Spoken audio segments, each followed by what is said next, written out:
Tell me a joke about ninjas. Did you hear about the ninja dog competing at Westminster? She won Best in No Show. Sure, you can get your Amazon Echo to do fun little things like that, but there is a ton of new functionality out there that you're going to want to know about that you can get with your Amazon Echo and Amazon's voice assistant.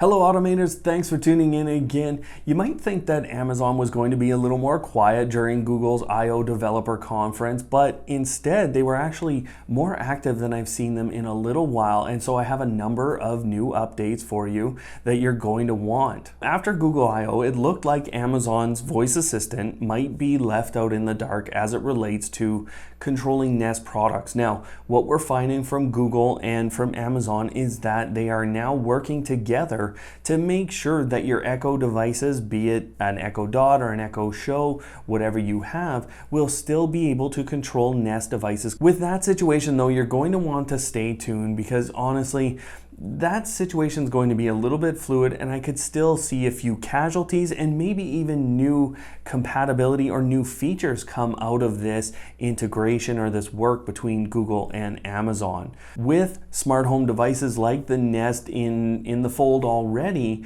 Amazon has also announced that they have 60,000 different devices that are supposedly compatible with their voice assistant. Now, there's been some back and forth about that number because that is a massive growth from September of the just last year, where they said they had 20,000 different devices. And I think we're seeing a pretty good explosion of devices that say works with Amazon's voice assistant. With that device compatibility, I mean, maybe they're counting every Windows 10 PC out there in the US or the UK, because now you will have hands-free capability, so you'll be able to call up Amazon's voice assistant with what is essentially their voice assistant's application embedded on your Windows 10 PC. So this is a big win for those of you in the US or UK, but in other countries, you're still not able to get Amazon's voice assistant.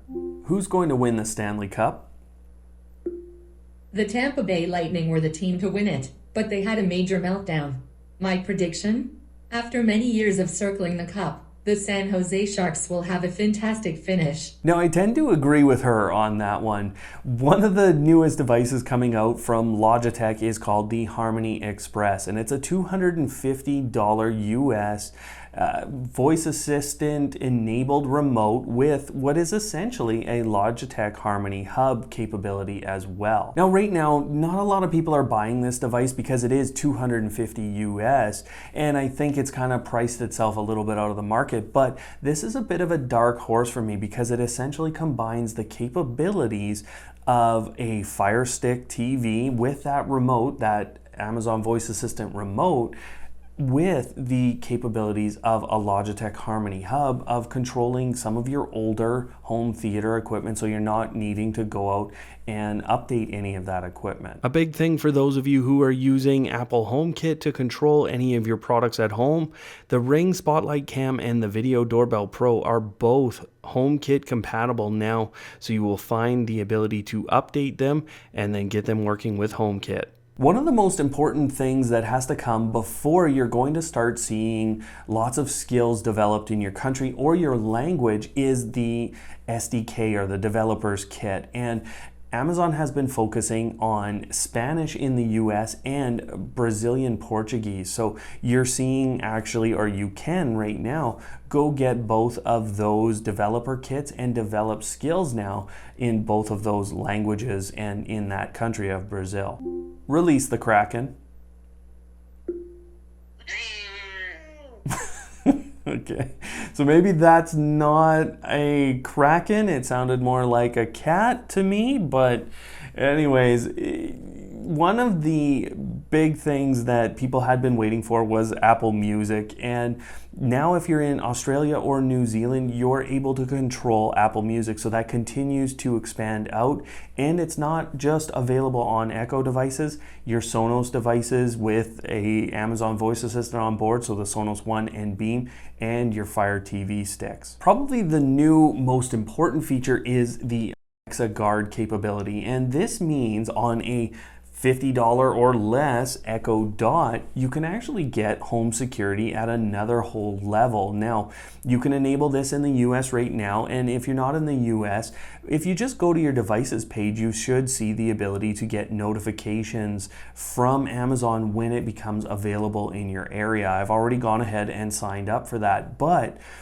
what this does for you is if there's a sound of breaking glass, or there is the sound of a carbon monoxide or a smoke detector going off, you will get a push notification from your voice assistant. On top of that, if you're someone who has either a Ring security system or an ADT control or pulse system, I believe I've got those right, those two systems now you can be directly integrated with and have your Echo Dot, or any of the Echo devices really, send a push notification to them for dispatching of whatever you need at that point.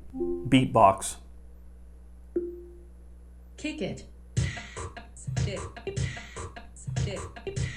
All right, now maybe that's my least favorite of the ones I showed you this week. It's just okay, but Paul Hibbert actually gave us a great tutorial on his channel here that allows you to get Audible notifications from your Echo device no matter what you have, and it takes about 10 minutes to set up, and you can go ahead and get notifications from eBay or your favorite YouTuber, you know, this guy right here. You want to get notifications about a sensor going off or anything like that, you can get audio or Audible notifications there. So go ahead, watch that video that's up on screen right now from Paul. Otherwise, guys, until next time, don't hate, automate.